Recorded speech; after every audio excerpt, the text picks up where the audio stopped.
Hey guys, it's Eileen O'Connor, the NES ACE Site Coordinator, and I'm here again to read another book with you guys. I'm excited to be joining you guys from my rescue farm here in Elgin, and I have plenty of animal-themed books that we're going to be reading. Today we're going to start reading Charlotte's Web.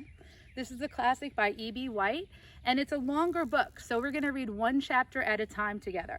And today I have Finnegan with me. Finnegan is one of my rescue horses. He is going to help us read. I also have Willow back there if she decides to come over. She's a little mini mule. All right.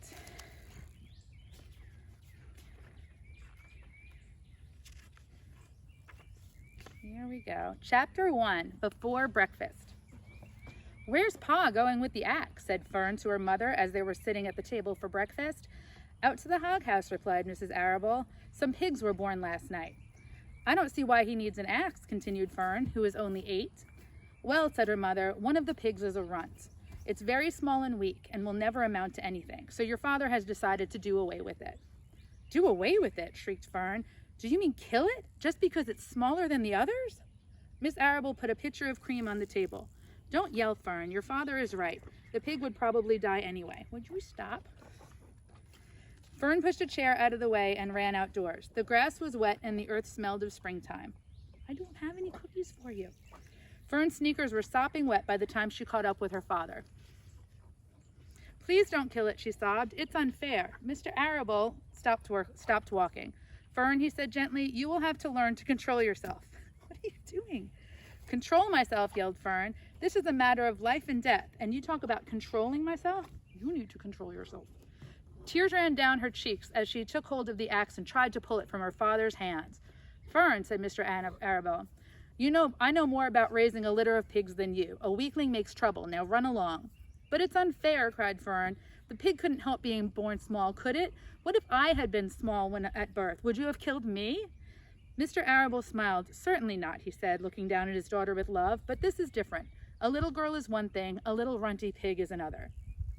"I see no difference," replied Fern, still hanging on the axe. "This is the most terrible case of injustice I have ever heard of." A queer look came over John Arable's face. He seemed almost ready to cry himself. "All right," he said. "You go back in the house and I will bring the little runts when I come in. I'll let you start it on a bottle like a baby. Then you'll see what trouble a pig can be." When Mr. Arable returned to the house half an hour later, he carried a carton under his arm. Fern was upstairs changing her sneakers. The kitchen table was set for breakfast, and the room smelled of coffee, bacon, damp plaster, and wood smoke from the stove. "Put it on a chair," said Mrs. Arable. Mr. Arable set the carton down at Fern's place. Then he walked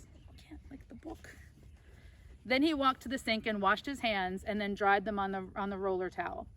Fern came slowly down the stairs. Her eyes were red from crying.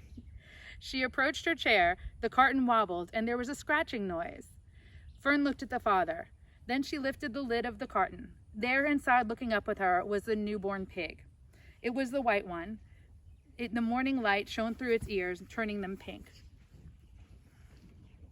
"He is yours," says Mr. Arable, "saved from an untimely death, and may the good Lord forgive me for this foolishness." Fern couldn't take her eyes off the tiny pig. She said, "Oh," she whispered, "oh, look at him. He's absolutely perfect." She closed the carton carefully. "You are not a good reading buddy. You need to calm it down." She closed the carton carefully. First she kissed her father, and then she kissed her mother. Then she opened the lid again, lifted the pig out, and held it against her cheek.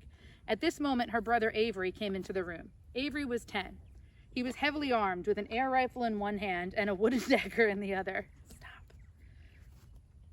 "What's that?" he demanded. "What's Fern got?" "She's got a guest for breakfast," said Miss Arable. "Wash your hands and your face, Avery." "Let's see it," said Avery, setting his gun down.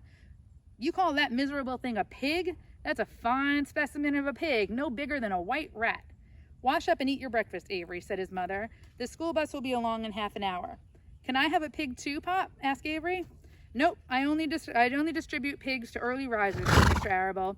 Fern was up at daylight trying to rid the world of injustice. As a result, she now has a pig. A small one, to be sure, but nevertheless a pig. It shows what can happen when a person gets out of bed promptly. Let's eat. "What are you doing?"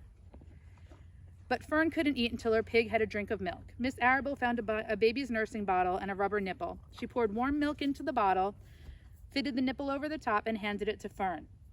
"Give him his breakfast," she said. A minute later, Fern was seated on the floor in the corner of the kitchen with her infant between her knees, teaching it to suck from the bottle. The pig, although tiny, had a good appetite and caught on quickly. The school bus honked from the road. "Run," commanded Miss Arable, taking the pig away from Fern and slipping a donut into her hand. Avery grabbed his gun and another donut.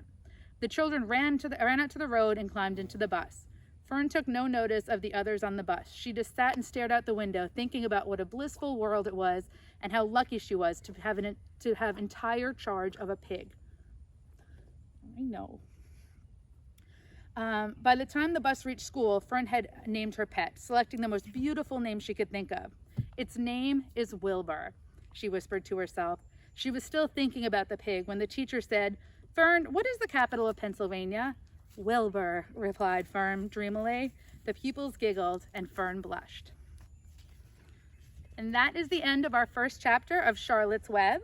We will continue reading this, so check back on the ACE Facebook page for more stories. Also, I hope you and your families are all doing well and staying home, staying safe. If you guys need anything, please reach out to us. We are here to help you, and we will do everything we can to support you during these times. All right, guys, have a great afternoon.